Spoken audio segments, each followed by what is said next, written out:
أهلا بكم مشاهدينا الكرام في قناة الأخبار الجزائرية. ما تنساوش تدعمونا بجيم واشتراك في القناة لكي يصلكم كل جديد.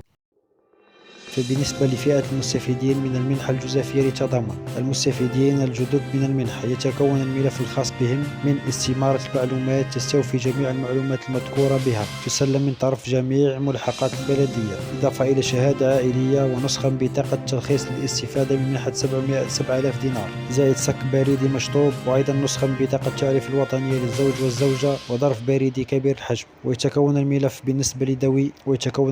بالنسبة لفئة ذوي الاحتياجات الخاصة المستفيدين من منحة الإعاقة. المستفيدين الجدد من منحة الإعاقة استمارة معلومات تستوفي جميع المعلومات المذكورة بها، تسلم من طرف جميع ملحقات البلدية، شهادة عائلية بالنسبة للمتزوجين، وأيضا نسخة من بطاقة الإعاقة، زائد صك بريدي أصلي مشطوب، وأيضا نسخة من بطاقة التعريف الوطنية للزوج والزوجة. وفيما يتعلق بفئة عديمي الدخل أو البطالين والمعوزين غير المؤمن عليهم اجتماعيا وضعيفي الدخل أقل من 20,000 دينار، فيتكون ملفهم من استمارة معلومات تستوفي جميع المعلومات المذكورة بها، تسلم من طرف جميع ملحقات البلدية، زائد شهادة عائلية وصك بريدي مشطوب وكشف الحساب ل3 أشهر، ونسخة من بطاقة التعريف الوطنية للزوج والزوجة، ووثيقة عدم الدخل للزوج والزوجة. وهؤلاء هم المقصيون من المنحة التضامنية. وبحسب ما جاء في إعلان السلطات المحلية، يقصى بصفة آلية كل مستفيد من برامج التشغيل أو المساعدة أو الدعم أونجام، كناك، أنيم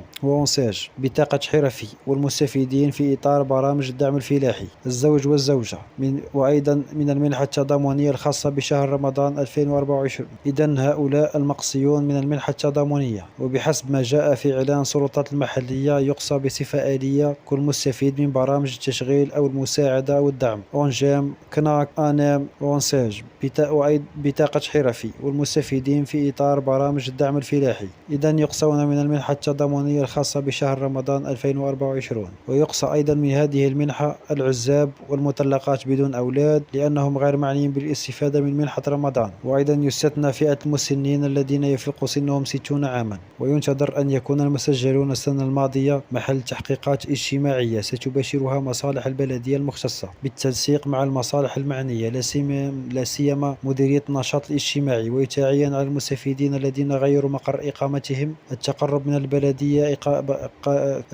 من بلدية مقر إقامتهم الجديدة لاستكمال إجراءات الشطب والتسجيل من جديد، مرفقين باستمارات التسجيل. الجدير بالذكر أن قيمة منحة رمضان تقدر ب10,000 دينار جزائري، تصب في حسابات العائلات المعوزة وذات الدخل الضعيف قبل شهر رمضان الكريم لسنة 2024.